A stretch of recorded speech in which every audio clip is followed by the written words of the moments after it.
Hello, everybody. Today's online seminar is being held on the penultimate day of this year's 16 Days of Activism, which calls for further ratification of ILO Convention 190. And in recognition of that, we're going to hear from 5 panelists on how to tackle gender-based violence and harassment in Asia for safer garment factories. We'll hear from speakers about new guidance on how to address GBVH. We'll hear from a fashion brand's supply chain program for gender equality and inclusive workplaces. We'll hear how manufacturers perceive such programs. We'll hear about a ranking of 35 apparel companies from early this year that measured corporate actions taken to prevent violence and harassment. And we'll discuss what steps need to be taken now to ensure C190 can really address violence and harassment in the world of work. We're going to have some introductory remarks in a moment, but before I do that, let me invite you all to turn on your cameras if you would like to. You don't have to if you don't want to. We're not making you, but if you would like to. And if you do turn it on, you'll see a button in the top right-hand corner called Layout. Top right-hand corner of the platform, you'll see an icon for Layout. You'll see the word Layout. If you click on that, you can set your layout to stack or side by side, and you can play around with that to see which one's better for you. But if you do that and you do turn on your cameras, then at least our speakers won't feel that they're just talking into a blank screen.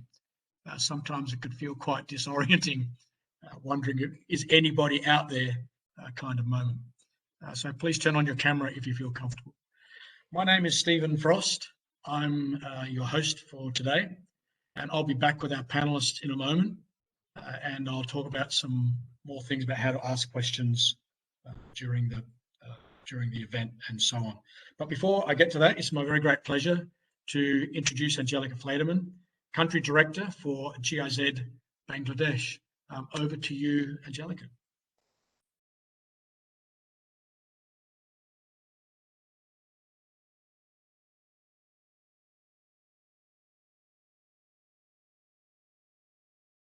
You're on mute, Angelica. Now yes. It's okay, no? Yes, okay. Okay, yes, thank you, Stephen, and good afternoon from Bangladesh to all of you, colleagues, panelists, and also all participants in this webinar. A very warm welcome to you all on behalf of GIZ. Yes, I'm participating from Bangladesh today. I'm also orange, you see, because we also have in Bangladesh today a special day on that. I'm country director. My name is Angelica. Yes, GSAT works primarily on behalf of our Ministry for Economic Cooperation and Development in over 1,600, 500, whatever projects in 120 countries all over the world. And we are a service provider in the field of implementing cooperation for sustainable development. Just for you as a background, who is actually GIZ, but I think many of you know this also. And also in Bangladesh, of course, that's why I'm also part here. We are working since many years already in the textile sector, jointly, of course, with the partners on the government, but also private sector and civil society. And we are working there just to outline that in 3 areas, and that is one on decent work. For instance, we are working on social security systems, specifically on accident insurance for workers in the textile sector. Then on good textile governance, mainly on standards, inspection, and also strengthening actually of relevant institutions for this, and in sustainable textile production. That is also partly, for instance, to come to that also on, for instance, for mid-level managers, training in leadership function, but also for sustainability aspects in their factories.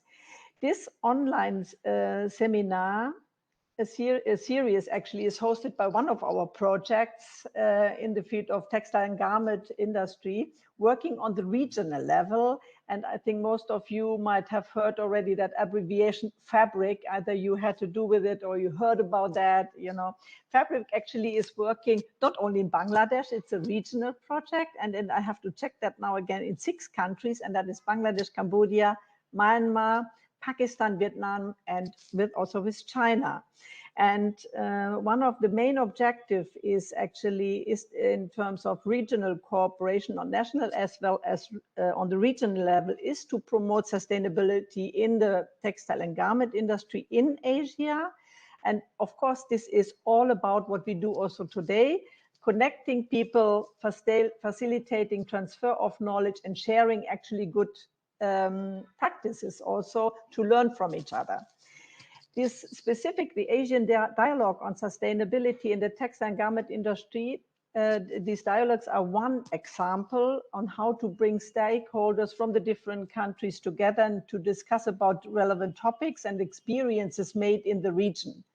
Now for today, which is, I think, the third of this online, a new online series, which has the title Moving the Needle, Creating the Future Together.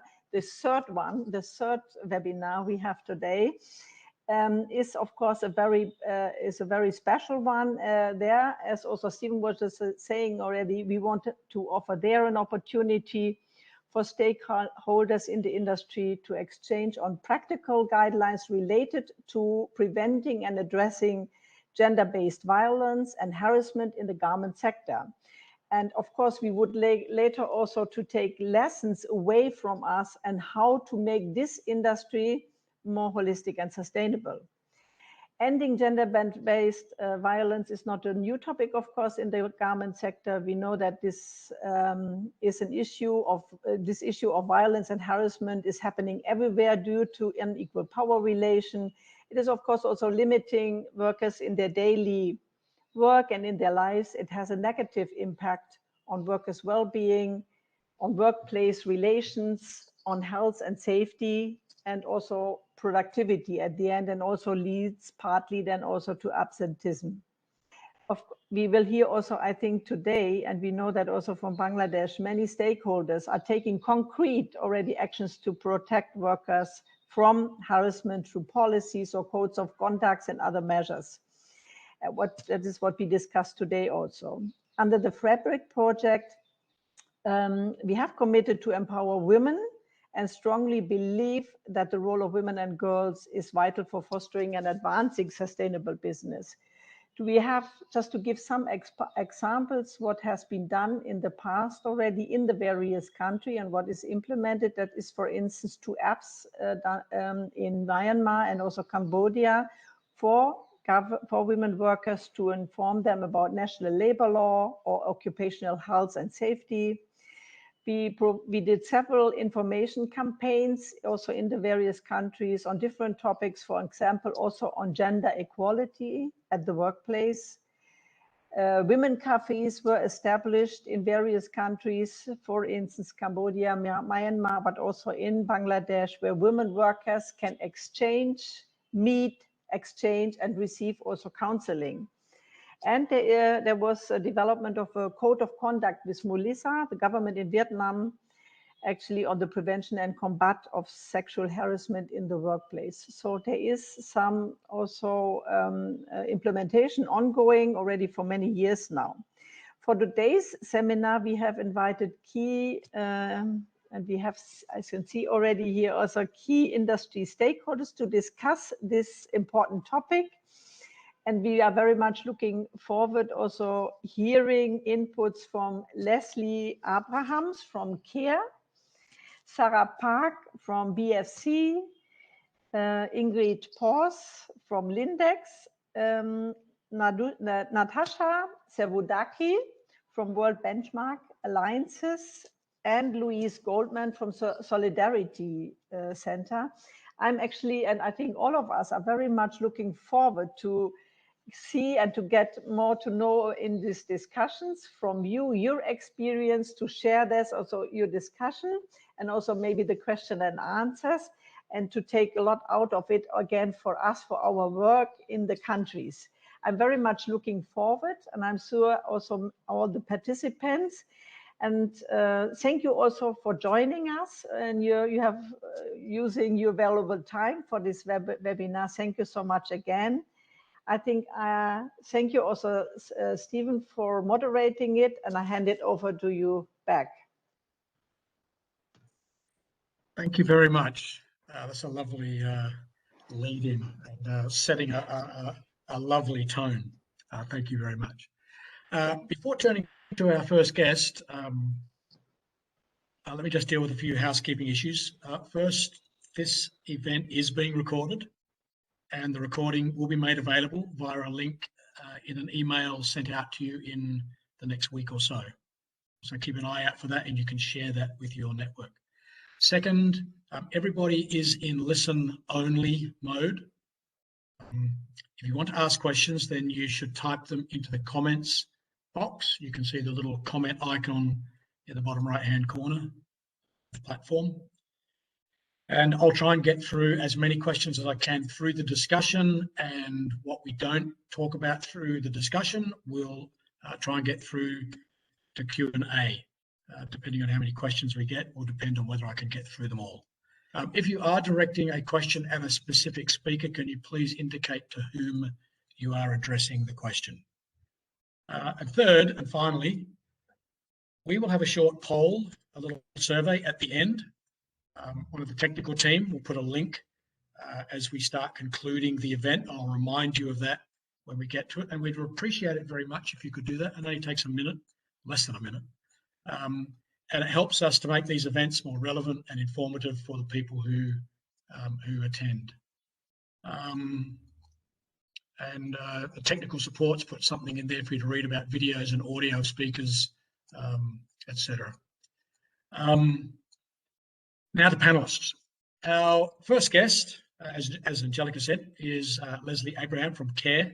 Leslie leads CARE's Made by Women strategy, which focuses on the economic empowerment of women garment workers. She's been working in international development sector for almost 20 years, and she's got experience with both non-profit and government organisations.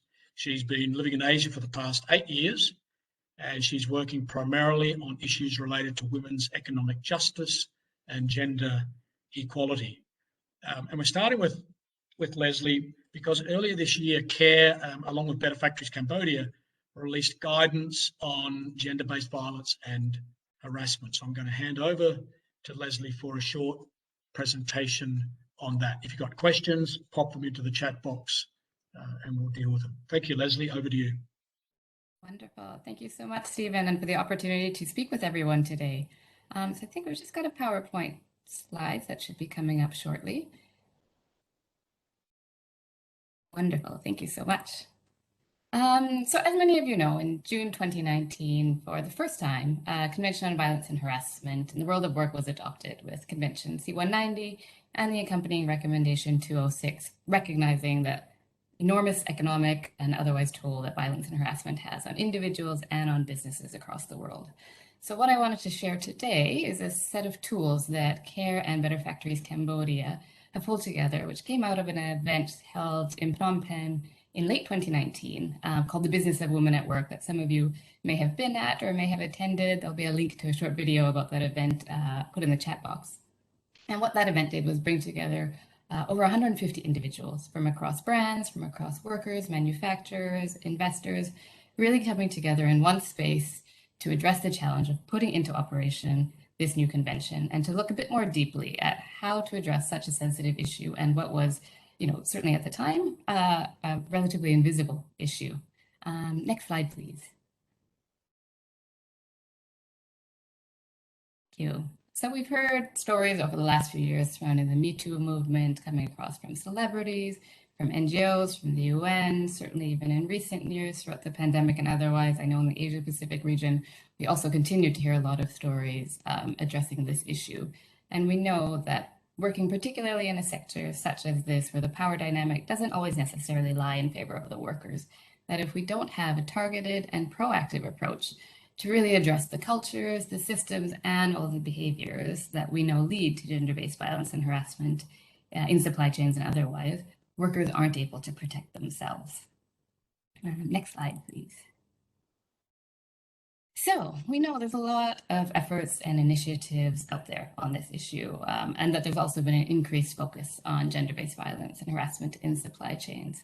So what the objective of the guidelines was to really pull together and align best practices, research, guidance, different expectations about what businesses and other stakeholders can and should do within the supply chain, and to standardize a clear and transparent approach that can be used by a number of different actors.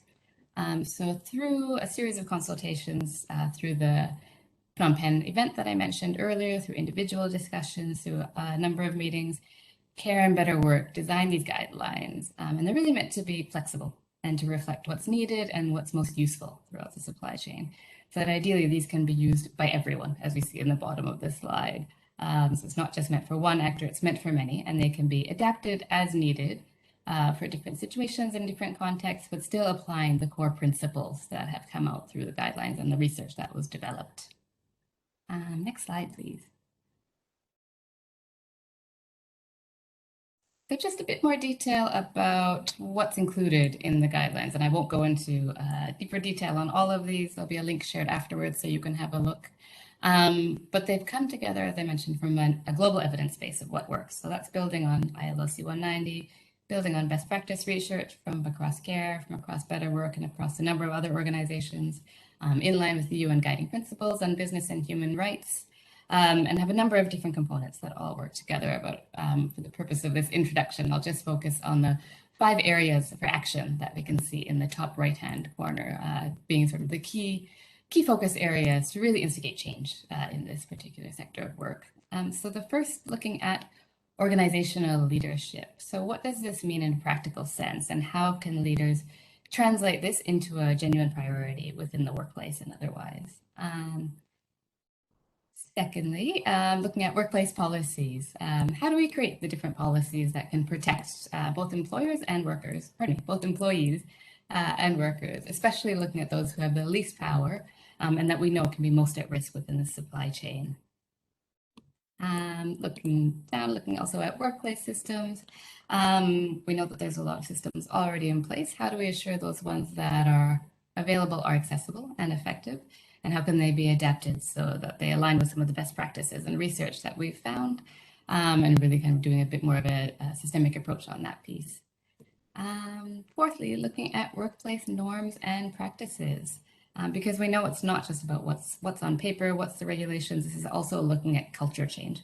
And how do we drive this sort of culture change in the world of work across the different actors, and recognizing that people also work in communities, and how does that link towards the kind of work that also happens in workplaces? So that's a really important component of the package. And lastly, workplace training. We obviously know this is a really critical component of this, but looking a bit more deeply at what should that training look like? What kind of content is involved? Who should be doing that kind of training? When and where? So all of those different pieces sort of fit together through those 5 action areas. And then, as you can see, there's supporting documentation on the different procedures and the different parts of the supply chain, as well as a number of quite detailed implementation guides ranging from grievance mechanisms to referrals and to training, as I mentioned. So it's a very rigorously evidenced, it's a very robust set of guidelines with a lot of details that can be used by, as I mentioned, different actors across different pieces of work. Next slide, please.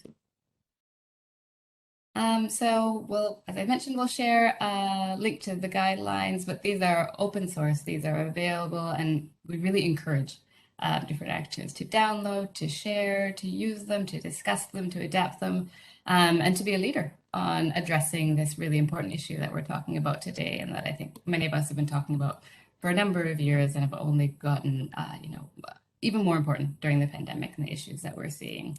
And even now, Care and Better Factories Cambodia are continuing to collaborate to implement this in a number of factories in Cambodia, and we'll be continuing to work together along with other actors going forward to make sure that these are adapted, these are rolled out, and we hope in future that this becomes our new business as usual, that we adopt these guidelines and address this important issue in the supply chain. So I'll pause there and hand it back to my colleagues. Thanks, Leslie. What kind of response have you had to these so far? I know they came out earlier this year, correct? Yes, so it's actually been quite timely. I mean, as you'll see, the initial discussions happened sort of pre-pandemic, and then obviously everything's changed. A number of things have changed, but so far we had some really positive reception and really positive interest. There's actually another link we'll make sure in the chat. We had a webinar event earlier this year to sort of launch the guidelines and had a number of attendees across different brands, different stakeholders, and a lot of key interest about what can we do with these guidelines, how can we do more. So we're both with Better Factories Cambodia and CARE, we're in a number of discussions with some different actors on that. Great. Someone's asking in the chat box, says, thank you for this. Can the guidelines be adapted or utilised in other sectors or industries? I think Sarah might be speaking to this potentially later in the webinar, but yes, I mean, they were designed for the garment sector, but we hope that there's broader applicability across other supply chains as well. Yeah. Okay. Look, thanks, Leslie. If you get any other questions, I know you have to leave, but Sarah Park can deal with any questions later on. Wow. Thank you very much. Thank you. I'd like to now turn to Ingrid Pors from Lindex. Lindex is a Swedish fashion chain selling women's wear, kids wear, lingerie and cosmetics, headquartered in Sweden. Ingrid is an experienced sustainability manager and is a strategic lead for women's economic empowerment at Lindex. She has expertise in the private sector and on female economic empowerment, and she spent over 10 years as the social sustainability manager, collaborating with development partners and NGOs on a special Lindex project called We Women Project, WE Women, We Women Project. Ingrid, Lindex has this program, the We Women program, for equality and inclusivity in the workplace, in the supply chain, and you yourself have been instrumental in guiding this program. Can you start off by telling us a little bit about the rationale? Why did Lindex decide to start working on gender-based violence and harassment in supply chains? What kind of conversations took place in Lindex leading up to this? There were many reasons actually, but I can say that it was a kind of frustration about projects not leading anywhere. It was also, we were really concerned about the situation especially for women in factories. Because the factories, they were created by men for men, and we thought it was needed to have a more inclusive working environment for women. It was really very important. It's also the case that most of those working in garment factories are women, but the mid-management and the management as a whole almost only consists of men. And we wanted to do something about this to promote gender equality, create a better working atmosphere in the factories, and to strengthen women's sense of worth as well. And then you need training and education as well. So these are the two focus points, but we also had realized from previous projects that it was needed to have the engagement of the top management and the owners in the factories, because it's when the project ends that the real work starts, and they are the role models. And if you don't have them on your side and interested in driving projects, then the transformation of this and improved working environment will never happen. And the core of our work with with all kinds of female issues, and gender-based violence is one very important, is We Women by Lindex.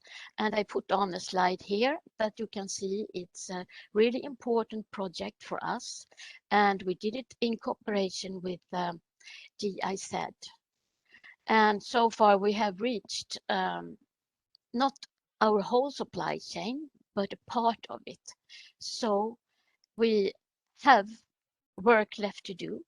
And this is something that will never end. It started as a project, it's now a program. And it has to be worked on continuously. I also think that one part of the project then was to create possibilities for women to use their abilities.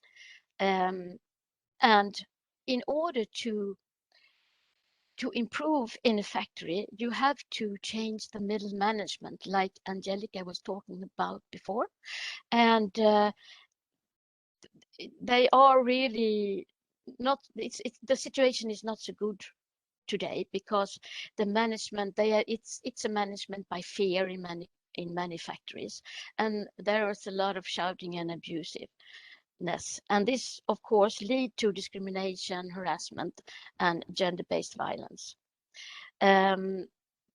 So one way of tackling this is actually to make it possible for female workers to become managers, and that you have to work on in a certain way, because women have different needs than men.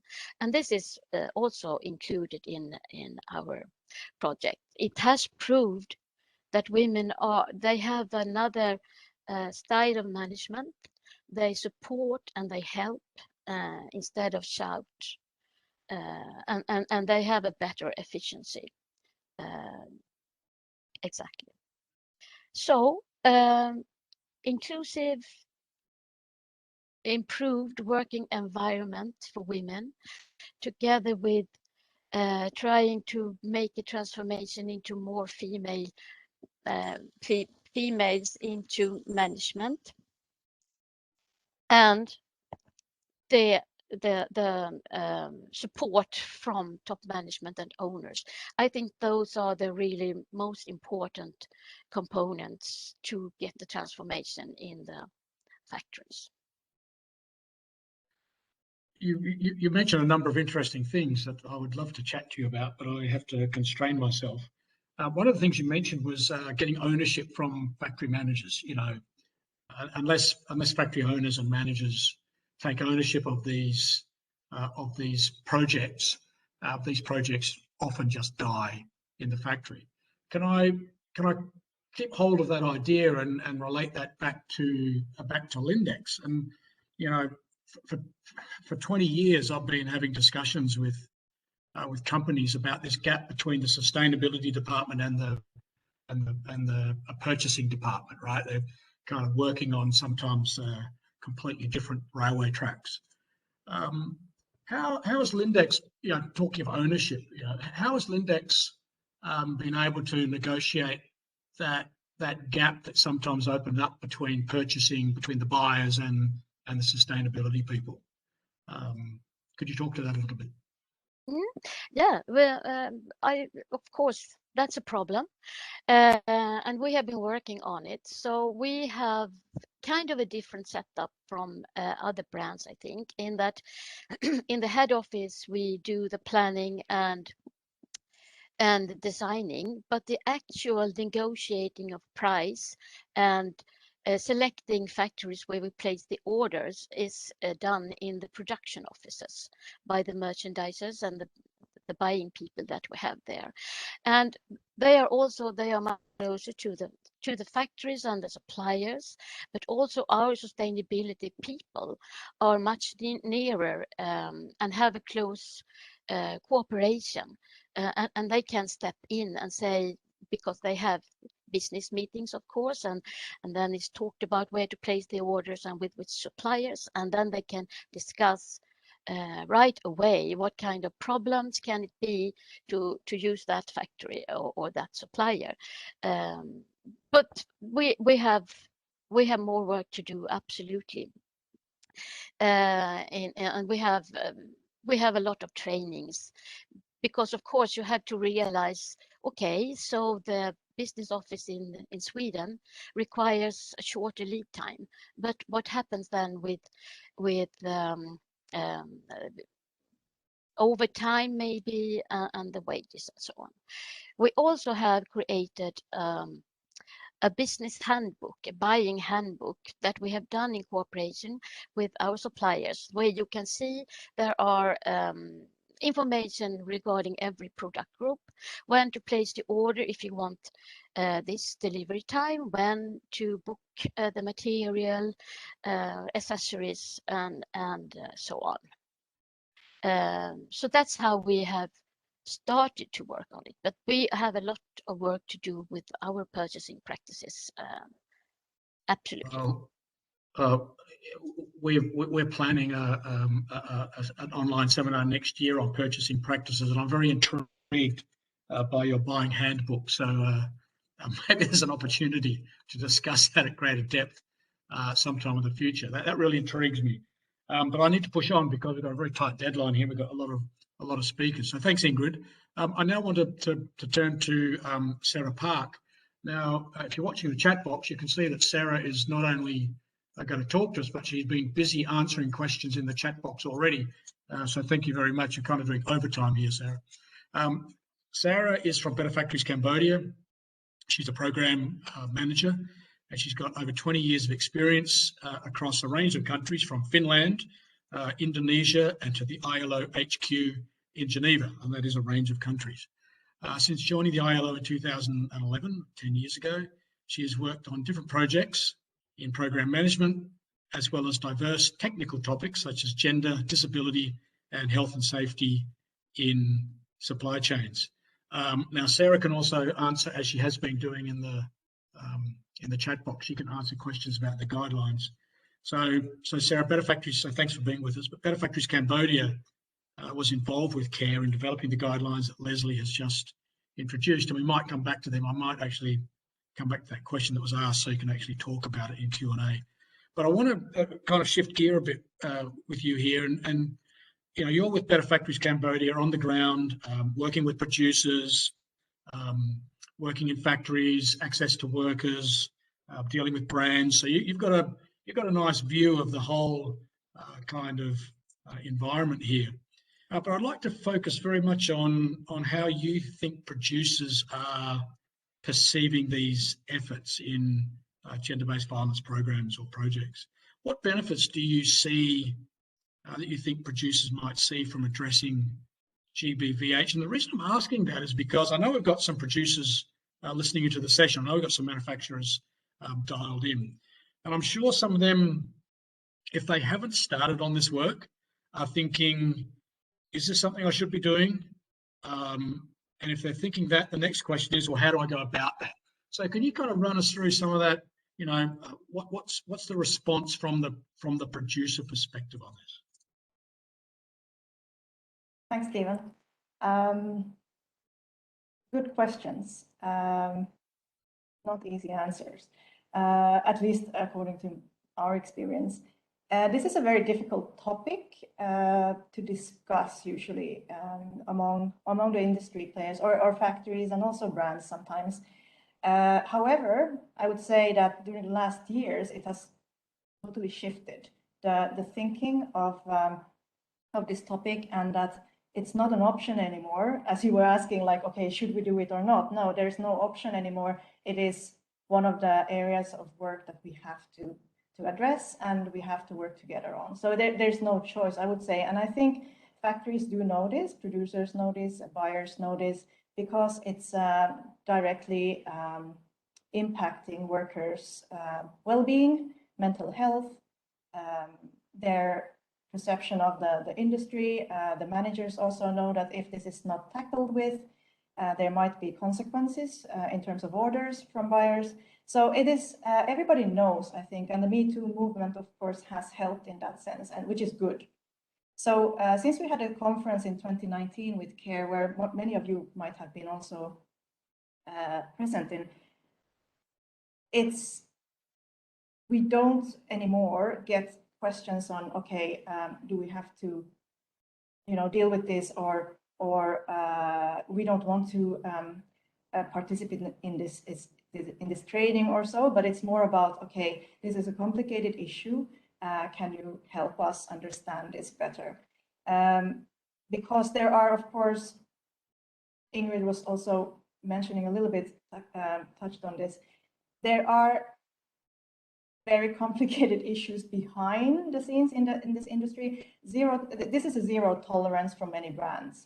If it's zero tolerance, there's fear among the factories. And I'm now not defending the factories, but I'm just saying that sometimes we need to work on things together and not just say to the factories, okay, this is what you need to do, and we don't tolerate anything.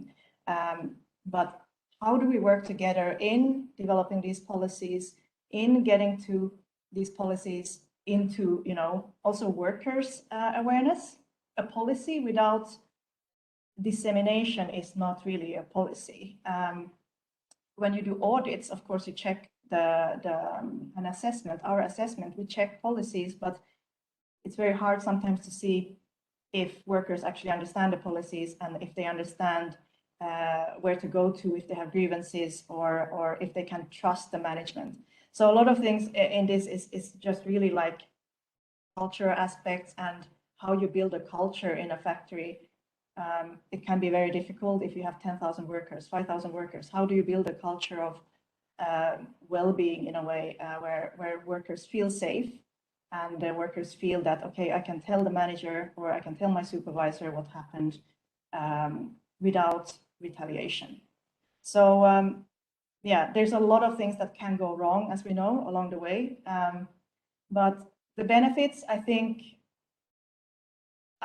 the business case is there. And if you really are a factory and you think about it, you know, we all, I mean, all of us here too, we do not want to be harassed, right? I mean, it's not only this sector and it's not only the workers, but it's actually everyone. It's not about the workers only.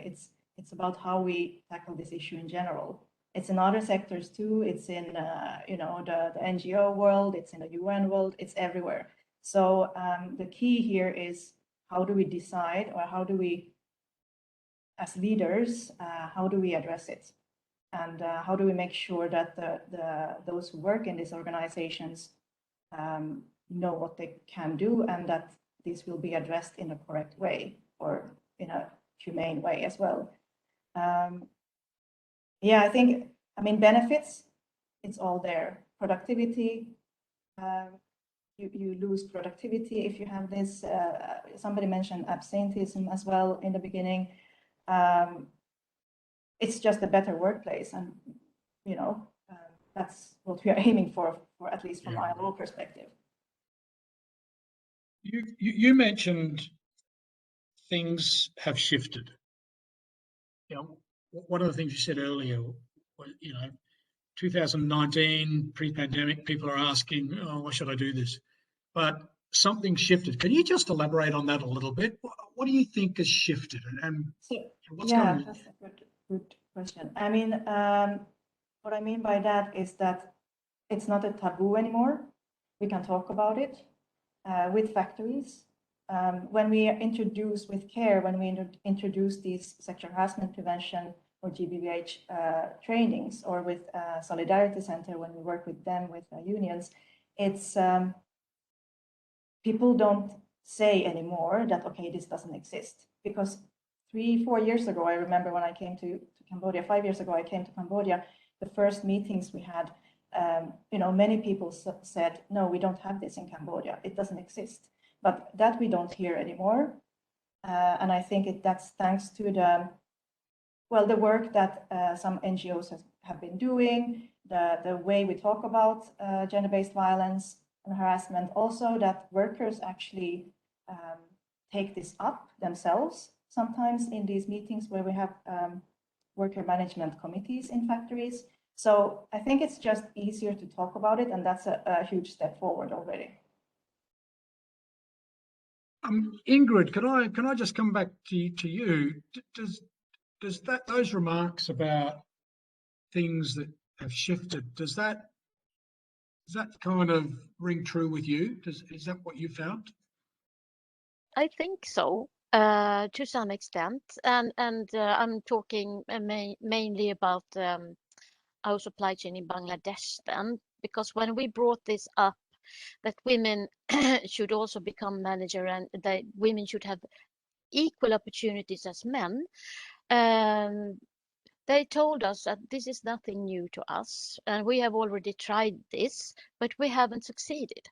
And I think it was because they went at it in the wrong way, actually, and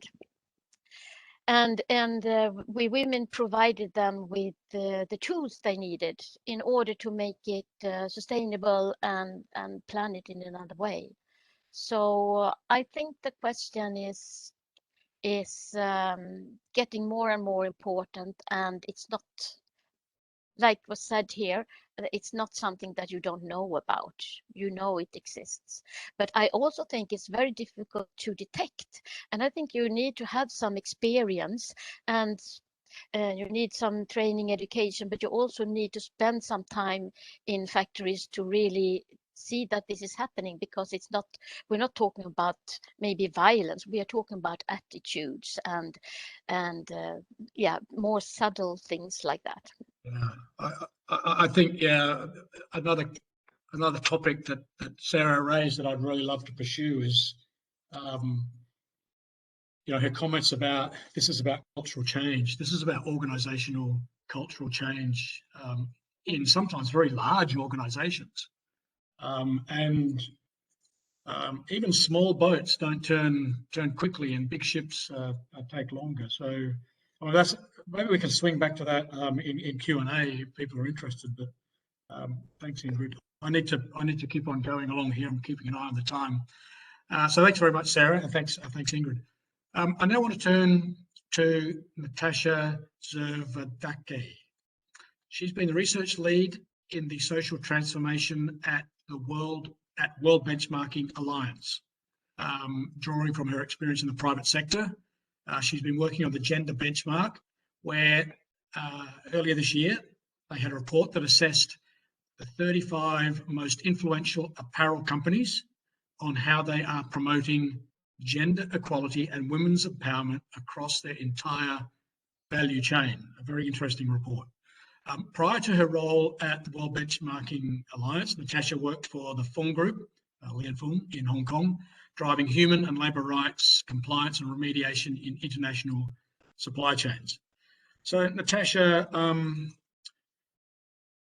I always like picking up these reports where companies are ranked, and there are many of them. But I think the World Benchmarking Alliance report sort of stood out for me because it didn't just include brands and retailers, also had producers. It didn't rank Lindex, I might add, Ingrid, as I'm sure you know all too well. One of the areas that you specifically measured that I found really fascinating was on violence and harassment. And you assessed the actions that companies can take to prevent violence and harassment in the workplace and in the supply chain. Now, I know there's quite a lot of meat in your report, but could you talk us through some of the most important findings? Yeah, definitely. So thank you for that introduction, and really great to hear from the other panelists today as well, because I think it ties in actually quite well with what we did find. I think just quickly before I dive straight into the violence and harassment findings, just to give anyone on the call that might not be familiar with the World Benchmarking Alliance a tiny bit more background on sort of who we are.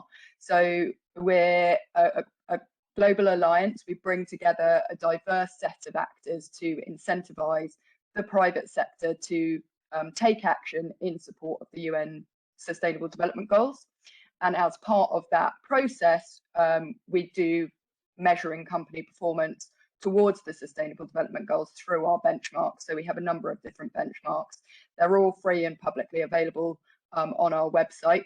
And as you mentioned, Steve, earlier this year, we published our first assessment on the gender benchmark.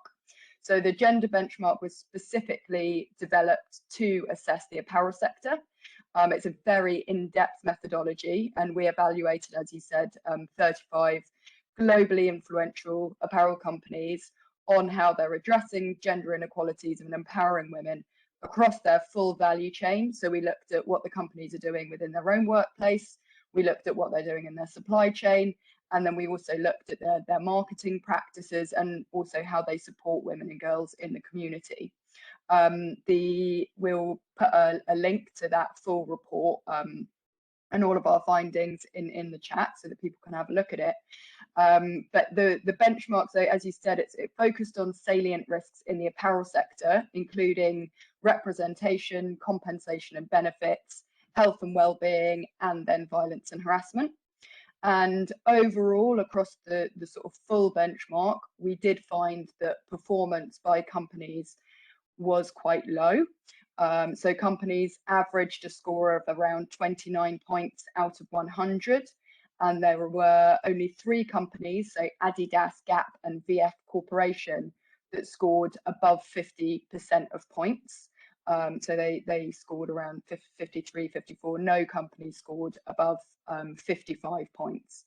So when we do a deep dive into the sort of gender-based violence and harassment findings, I think picking up on what some of the others have already mentioned, it was actually really interesting to find that this was the strongest performance measurement area that we assessed when we look across those salient issues, that we looked at what companies are doing to address those salient issues.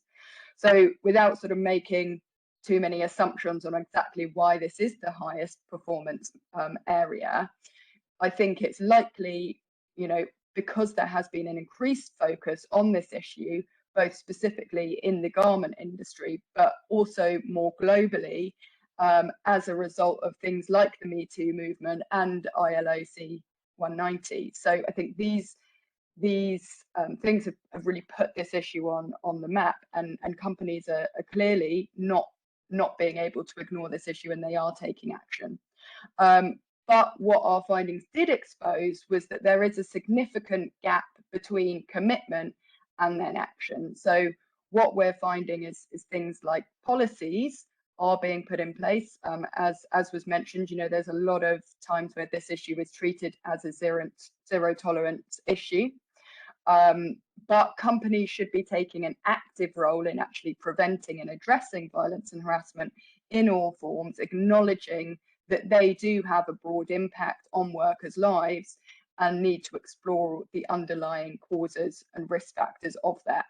So we found that 80% of the companies that we assessed do have a publicly available policy prohibiting violent harassment, both in their workplace and actually even slightly higher in the supply chain. So 83% of the companies require their suppliers, or they have a policy that prohibits violence and harassment in the supply chain.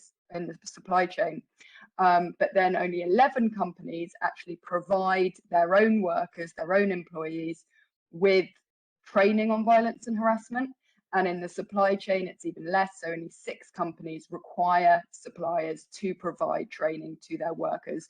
And we know that that training is vitally important to give meaning to those policies and make sure that workers are actually aware of the policies and aware how they can raise grievances if their rights aren't being protected.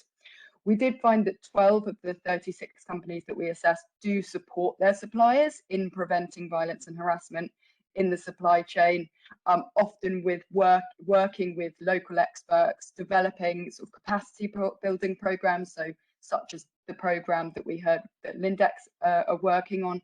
So there is some action, you know, being taken by some companies. Where we did see less action, or at least less transparency around action, is when it comes to actually remediating violence and harassment cases. So in companies' own workplaces, we found that 21 of the companies do have a policy that clearly states that there'll be disciplinary action taken against the perpetrator in these sort of cases. But what we found was quite alarming is that there's a lack of a victim-centric approach to remediating violence and harassment grievances from almost all of the companies that we assessed.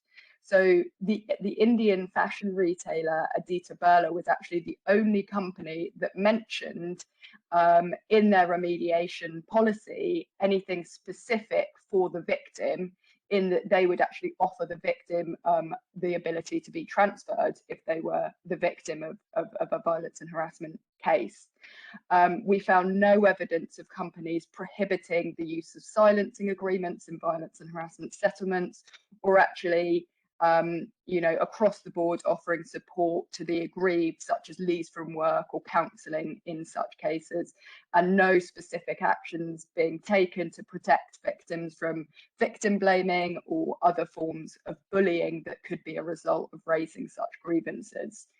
And then in the supply chain, while 16 of the companies do require suppliers to have a process to remediate the grievances that are raised by their workers, none of the companies require the suppliers to provide specific support for the victims, or they don't have a very clear, specific way that victims should be treated in such cases. And we also found that none of the companies collect and analyze and monitor sector segregated data on the remediation and the outcomes of violence and harassment grievances annually. And this lack of data on remediation is very worrying, because if we're going to adequately address this issue and fight for safer workplaces in the apparel industry, then companies do need to be much more explicit about how women are currently being impacted by, as you were saying, their purchasing practices, how they are impacting and how they are driving that.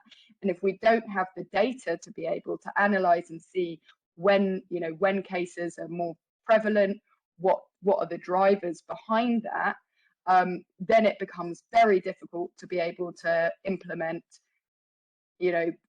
very targeted and tailored remediation and preventative support for that. And what this does require, it does require real collaboration and transparency between brands and between manufacturers to share, collect that data, so that they can both begin to understand where and why those challenges are arising. As you mentioned, Stephen, I've worked in the apparel industry, and I'm absolutely under no illusion that actually collecting and having systems in place to collect and analyze that data is a huge challenge, especially if we're talking about, very meaningful data on a large scale across the company, across the supply chains. But I would hope with advances in technology and, more programs and tools that are available, that will be easier to do. But what it will take is a very concerted and active effort by brands, by manufacturers, to actually begin to put those systems in place so that they can collect that data. And I think, as World Benchmarking Alliance, that would be one of our calls to action, that there's more better data, and that data is being shared and it's being published, so that stakeholders can begin to really identify the drivers behind some of these issues. Yeah, as I said, if you haven't seen the report, there's a link in the chat box. The tech people have put it in there. Go and have a look at it. It was one of the reports I looked at. I look at almost every report that gets published. I don't read them all, but I certainly have a look at almost all of them. This was one that really did catch my eye, and I was certainly surprised to see that companies were scoring highest in the violence and harassment kind of area, which backs up, what Sarah Parker's finding with her work on the ground with Factory. Something shifted. But this is exactly the kind of work we need to be able to have a benchmark that we can see, things going forward. Are they going backwards? Yeah, it's fascinating stuff. I think there are many things we could pull out of there to talk about, but I need to go on a bit. But one of the things that did strike me was your comment about digital tools. Are you seeing anything at the moment that jumps out at you that is a way forward, with particularly around harassment and violence? Is there anything out there that? So, you know, I don't think that digital tools will necessarily be the solution to addressing violence and harassment, but I think digital tools could help with that, you know, that challenge around collecting data, being able to have a more systematic approach to that data collection and analysis to try and see what are some of the real drivers. You know, is it when production is higher, when there's more pressure? You know, we kind of know all of this stuff, I guess, from we know it from piecemeal conversations, and but to have that data to really understand and be able to see what are those drivers, you know, annually or across the board as different production cycles, I think that would really aid conversation, to really be able to pinpoint then where you need to put those specific programs and make them much more targeted. You know, I think obviously, yeah, technology is not a replacement for being able to look at these things on a very human basis, and I think especially these issues are very sensitive. Point taken. You know, Genevieve LeBaron and Mark Anna, both academics, one in America, one in, well, both of them in America now, or in North America, wrote something a while ago about worker voices. You know, there's a lot of digital technology out there to capture worker voices, but their point is that without real changes to the whole auditing system, this worker voice technology, this digital worker voice technology, doesn't really start dealing with anything. It just gives us more commentary, but if nothing's happening about that, then so what? Sonia Westphal has, we address harassment in our digital trainings at Sustify. Okay, but of course change not only takes years, but sometimes generations. Well, Sonia, we might need to have a chat, because we're going to have something on digital technologies next year in this online seminar series as well. So I'm slowly making a list of people that I can contact again. Need expert advice on things. All right, well, thanks very much, Natasha. That's great. It was a fascinating report and lovely to hear such a nice wrap up of it. Last but not least, let me turn to Louise Goldman. Louise is currently in Cambodia. She serves as the International Worker Rights Organization Solidarity Center since 2019. Her focus is on developing and implementing programs promoting equality, inclusion, and access to social protection. Prior to this, she had an extensive background in worker health and safety programs, in prevention, compensation, commuting safety, psychological injury prevention, health and disability services for injured workers, and so on and so forth. So a lot of experience there on the health and safety side.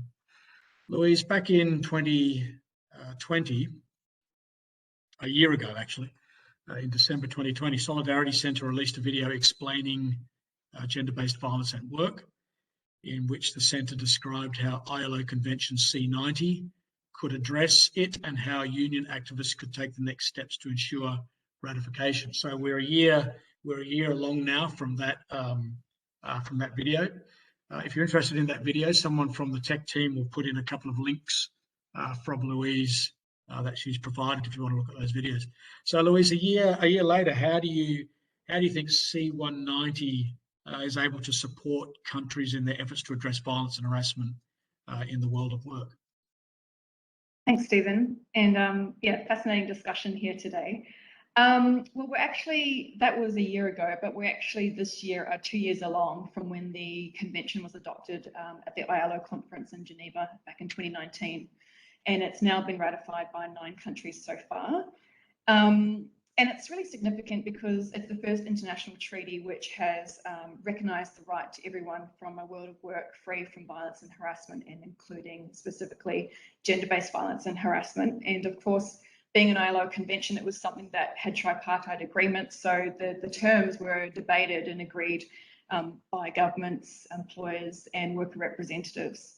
And so the Convention 190 is something that Solidarity Centre and our partners, trade unions, are campaigning for globally for adoption.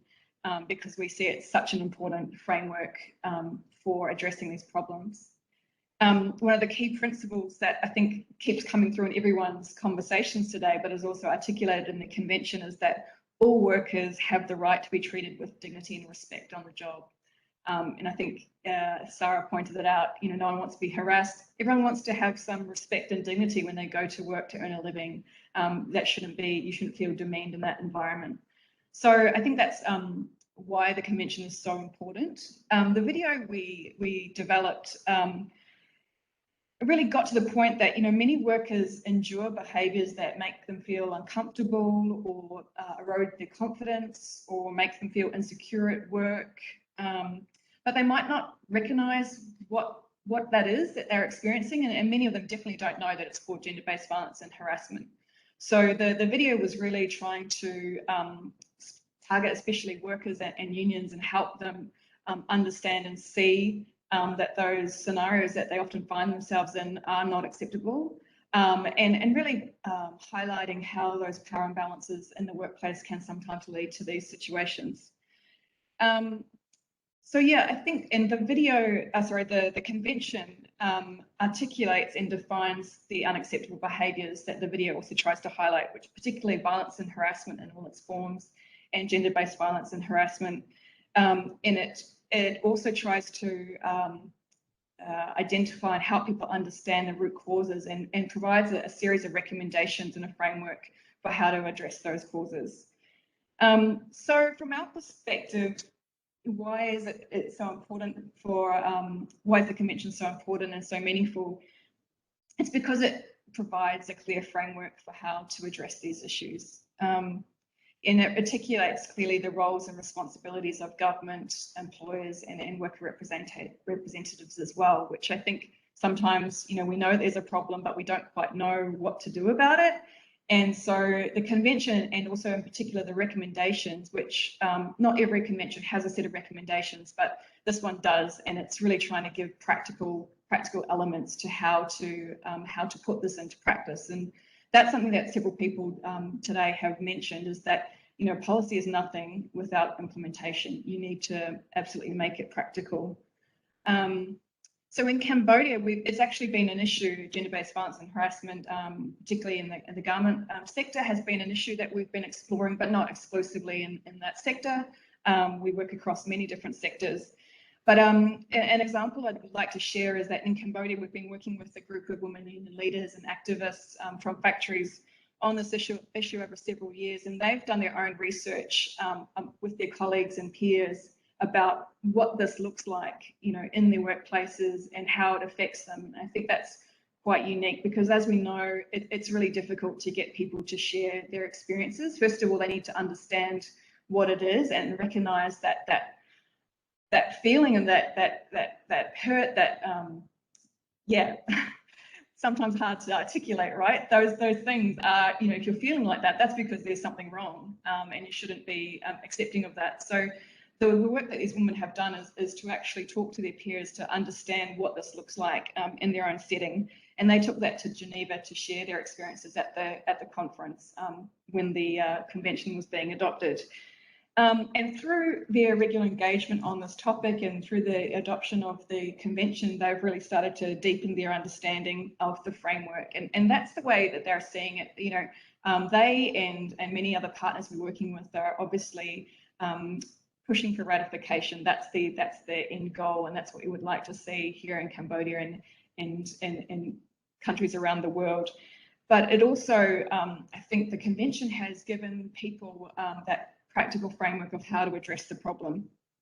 So with this group of women, their next step is they're going to start reviewing the existing policies in their organisations and start to look at how they can negotiate for improvements to actually address the issues that they and their colleagues have been facing. But you know, it's not easy, and I think this is one of the things that we need to talk more about, is that, again, coming back to that idea of policy versus practice and implementation. So some of them talk about the fact that, you know, they know there is a policy that exists in their organisation, but when they've asked to see it or get a copy of it, they weren't allowed to get that, or it wasn't available to them. And I think this is a classic case of, it might tick the box at the audit level that an organisation has it in place, but really, is it meaningfully implemented? Do workers know about it? Do they understand it? Does it make a meaningful difference in their day-to-day life? The other thing is that, and this will be the next question as we come to this part of the project, is when it actually comes to having these discussions about changes that need to happen, do workers actually have the space to have these discussions with management to actually negotiate improvements? And so I just think one thing I want to highlight today in the conversation that we're all having is that, it's really important that we recognise that we cannot speak on behalf of workers. We need to have them at the table and part of the conversation. And that's at the heart of the convention, C190, is that the importance of consultation with workers and trade unions, that they need to be identifying and assessing the risks that they face in their workplaces, so that they can be part of the process of developing the policies and solutions together with employers and with others who have a role. So I just think that's a really important point that we need to keep coming back to, is that policies and guidance are great, and it's certainly very helpful to have something concrete to work from, but there needs to be a top-down and a bottom-up approach so that we can come together and actually understand and discuss how those can be implemented in practice. And like several people talked about, the training and awareness raising of these are so important, so that workers can say, yeah, these really work for us, or actually, in our scenario, we find that this is a problem, and the way that your policy has proposed dealing with it actually makes us feel uncomfortable, or we see that, addressing it this way may create other risks for us that you as an employer haven't thought about. And so they should be able to raise those issues and have that discussion, so that remediation and the way that we address these things are a cohesive, holistic approach rather than top down. And I think, obviously I'm going to say this, but I think this is really important for people on the call to, I hope, really get behind, is that for workers to be able to have that voice, freedom of association is so important, the ability to join a union and be part of a union, and to be able to have that space to actually have discussions and negotiate what they need. So I think, we cannot have one without the other. They need to exist in coordination with each other for this kind of efforts to be successful. So yeah, I think that's kind of why that the convention has been so important and so meaningful, and we need to keep using it as a guidance for where we want to get to. That it really has considered a whole range of different aspects of what can really make a difference on these issues. And I'm not denying that it's that it's easy. Sorry, I'm not saying it's easy. It's not straightforward. There are many different components, and that definitely takes time. But I think we just need to keep drawing on all those different components that the convention puts forward, and having that central to the discussion and the development of policies and projects and things as we go forward. So for people who are on the call, I think there's amazing work that's been done. That these things are happening, and that we are seeing that change, and the discussion is much more comfortable around this issue now. And I would just implore people to make sure that we keep involving workers in those discussions and their representatives as well. Yeah, understood. And it's interesting to me that I know some of you know each other on the call. Mm-hmm. I think most of you don't. I think Louise and Sarah know each other, but I think most of the others don't really know each other. And yet you've kind of all targeted, you've also sort of zoomed in on some fairly similar but really important themes. If I go back to Ingrid's initial response to the question about why did Lindex decide to get involved in gender-based violence programs, was that projects were not leading anywhere. And then Sarah talks about the need for organisational change, cultural change, and here we are with Louise coming back to bringing all of these things together on the foundation of what gives workers the ability to speak. Right. So there's a lot of moving parts here, but I can, you can start to see them all dovetailing. I've been having these kind of conversations for many years, and I keep on hearing the same things. It was a little bit, I'm not going to say it's depressing, that's the wrong word, but a bit of deja vu for me, listening to Louise talking about workers not knowing that policies existed, or knowing that policies existed, but knowing they can't actually put them into action. The conversations that we were having in southern China 20 years ago about projects then started to kick off in factories for the big shoe brands in big shoe manufacturing plants in southern China. So yeah, okay, here we are 20 years later, kind of having the same conversations, but I do take some heart from one of the things that Sarah said really sticks in my mind, that things have shifted. So quite a bit. Stephen, can I say one thing about that? Yeah, jump in. Yeah, just things have also shifted because brands have also changed their focus to this. It used to be generally gender equality issues, but then there has been more focus on gender-based violence actually during the last few years. So I think that also, of course, because brands in that sense have a leverage. They have lots of suppliers, and the suppliers are producing here. So that's also one shift, that the brands are asking factories to take this into account. So it's not by itself only, but it's also in a way, if we want to use the word, but it's pressure. Sonia Westphal has a question. Thanks, Sarah. Sonia Westphal has a question, and I'm guessing it's directed pretty much to you, Louise. I'm sorry. How do you see the issue of corruption? For instance, trade unions being silenced by financial support. I mean, this is an issue in some countries. Well, obviously, I would disagree with it strongly, and think that that's inappropriate. I mean, trade unions globally represent society. So unfortunately, there are some that are bad apples and don't act in the best interest of the people that they represent.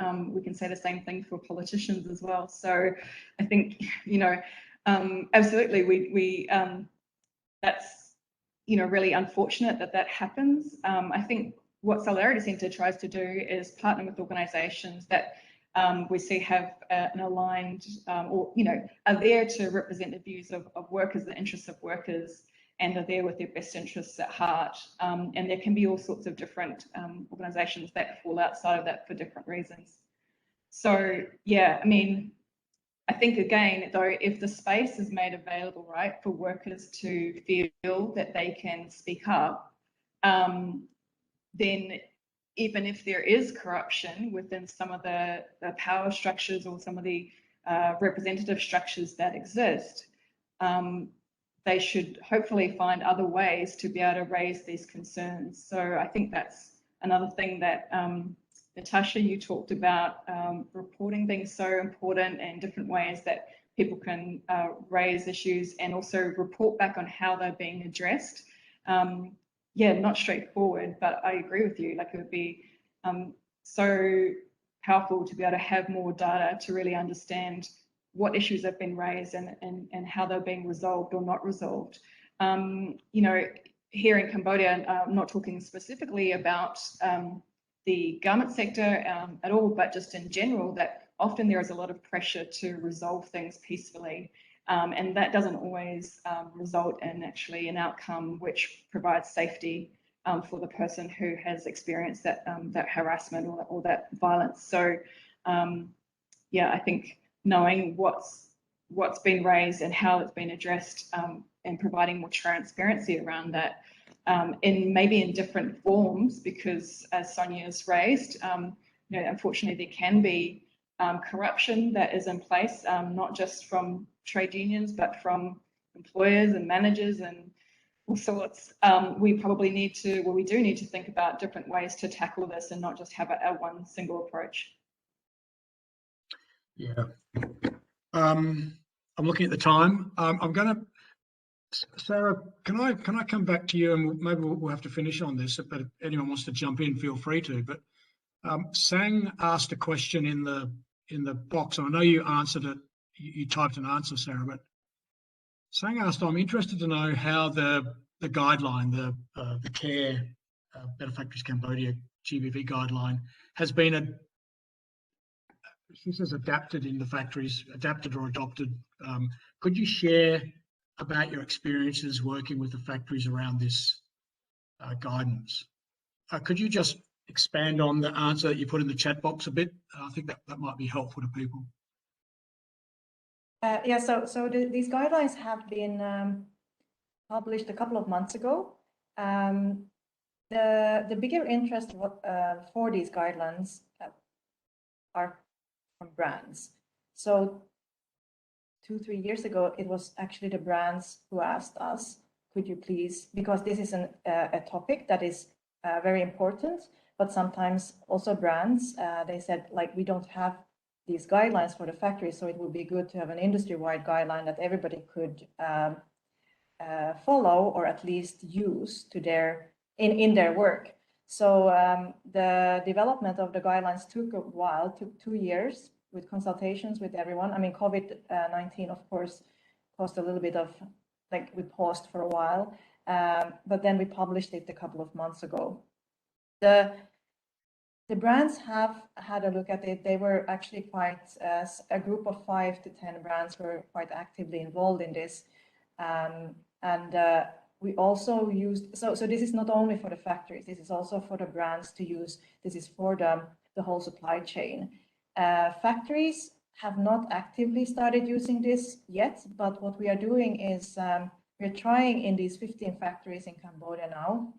By mid next year, we are going to work with them quite extensively on not only the policies, but really, like, how do you implement this whole HR system or a system in the factory that can help the workers and the management. And in that work, they will also use these guidelines as support, kind of supporting document. Of course, like we have, I mean, the world is full with guidelines, right? So it's also another thing. We can have lots of guidelines, but then nobody using it. So what we're trying to do is actually to make it more practical. And if possible, we'll also introduce these guidelines actually with Solidarity Centers. I think we have talked a little bit about how to introduce these to the workers and the union leaders. In this GIZ Solidarity Center House, Women's Empowerment House, that has been also established a couple of months ago. So we're really actively trying to use this in our own work. And also, when you talk about gender-based violence, I think we all have to also start from ourselves or our own organization. So we are also putting a lot of effort in building capacity of our staff. As Ingrid said, it's difficult to find sexual harassment, for example, in factories. If you don't know what you're looking for, how can you find it? As an assessor, auditor, whoever. So we're putting quite a lot of effort in building capacity of our own staff who go to factories every week and advise factories. So the advisors will also use this in their own work. We have around 200 advisory factories. So they will use this also, because also they are not experts in this, but they can read it, they can go through it together with the management, together with the workers. So I think we are very much in the early stages of using this, because it takes time also to start kind of introducing these things in the factories and also among the brands. Not all the brands have started the work in the same way as some others. Yeah, but this is not only in Cambodia. We're trying to kind of, you know, even though it was BFC and CARE Cambodia, this will be used hopefully in other countries too. I think, like Sarah said, the importance of introducing these guidelines. They've been initiated by brands, but also making sure that they're introduced to all the stakeholders in the supply chain is really important, because then as well, that can be reinforced from the bottom up too, that, we know these guidelines exist. Please work with us to make sure that they're implemented. That's part of the cycle as well, to make sure that everyone's on board. So yeah, we're looking forward to where to go with this next. My sad duty just to highlight that this is just a tool to support organizations' commitment. This is not, so first comes commitment, and then maybe you can use this tool. It's my sad duty to butt in here. I'm sorry. I really feel this conversation could go on for a lot longer. I think we're just kind of getting started, really. But minutes here. First of all, thank you very much to all our panelists. I think it's been a great engaging conversation. I think there's a lot more to be talked about in this. I wish it was longer. So I'm sure everyone who's still on board join me in thanking all the panelists with some virtual applause, and thank you very much. I've enjoyed this immensely. For our attendees, I'd like to remind you, I'm just going to hand off to Ferdinand Giuseppe in a minute from GIZ for some final comments and observations. I would ask anybody who's attending to fill in the survey that I mentioned earlier to let us know how we've done and how we can improve. Technical support has already put the survey link in there. Can you please go to chat? Just click the link and fill in a little survey. It was very, very short. This really does help us. Ferdinand, over to you for some concluding remarks. Thank you, Stephen. I would also like to thank all our speakers today for their excellent, thought-provoking inputs and discussions. I would also like to thank Angelika Flederman for her warm welcome remarks, and to you, Stephen, for the great facilitation of this session. Today's webinar has been a reminder on how collective actions are needed to find sustainable solutions to prevent and to remediate gender-based violence and harassment in the garment and textile sector. We know that ending gender-based violence and harassment is not a new topic in this sector, and many stakeholders have been working for many years on this topic. And try to raise awareness and develop tools and approaches to create safer factories and a healthy environment for workers.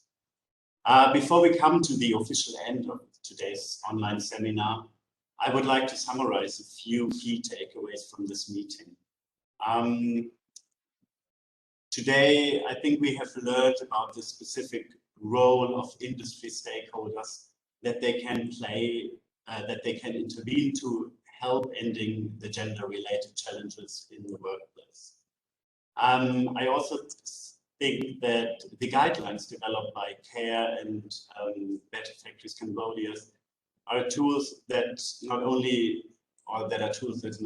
make the textile and garment sector more sustainable, but can also be transferred to other sectors. Those good practices are needed to accelerate sustainability in the sector. Especially COVID-19 showed that the well-being of workers is important, as there will be consequences for productivity otherwise. So this is not only a topic for workers, but for all stakeholders in the whole supply chain. Therefore, we must work on gender-related policies together, including factories and manufacturers. Simultaneously, we have to raise awareness of workers. Raising awareness is crucial, as some workers are not even aware that the term gender-based violence means, but are badly treated. Gender-based violence and harassment is also really not a new topic, especially the benchmark that Natasha Serudaki presented showed once again how important it is and that the sector needs to tackle it. This study showed that the performance of companies is still very low in terms of gender activities. there are significant gaps between action and policies. She gave an example that there are policies, but there is a lack of training that is vitally important for workers. So they know their rights and know how to address these and hand in grievances. Also, there is a lack of data of remediation, which is very worrying because there is no transparency how women are impacted at the daily workplace. This benchmark also showed that brands and manufacturers and everyone involved in the textile supply chain needs to collaborate together and take action. The discussions also showed that fair purchasing practices are more important in terms of gender equality, as prices and selections of factories are often done in the production countries. Finally, we learned today that the Convention 190 is a very important step in the way of tackling gender-based violence and harassment, because it provides a clear framework to tackle those issues. But a policy is nothing without implementation. So not only a top-down approach is needed, but also, or more importantly, a bottom-up exchange between all stakeholders in the supply chain is needed. Above all, today's discussion showed us the importance of the collective responsibility and actions needed across the supply chain. One that demands collaboration from manufacturers, brands, workers, and policymakers alike to help build more equal and responsible businesses. Why? Because including women and girls in all our actions and responsibility accelerate the progress towards more inclusive and sustainable economies. With that, thank you once again to our speakers and panelists today, Mrs. Leslie Abraham from CARE, Ms. Sarah Park from Better Factories Cambodia, Ms. Louise Goldman from Solidarity Center, Ms. Natasha Sendaki from World Benchmark Alliance, and Ms. Ingrid Bors from Lindex for spending your valuable time with us today and sharing your very interesting and inspiring insights in your work, your experiences and recommendations. Fabric will continue the new online series, Moving the Needle, Creating the Future Together, after a short Christmas break from January on. We will send out invitations to the next online session soon. And so thank you very much from my side and from Fabric's side. And over to you, Stephen. Thanks, Ferdinand. If you haven't finished the survey, please take a minute to click on it. The link's there. It really does help us do better. And that's it. On behalf of GIZ Fabric, I would like to thank all of you for dialing in and staying on if you have. We value your support. And thanks once again, of course, to our panelists, without whom none of this would be possible. That's all from me. Until next time, take care and stay safe. Thank you.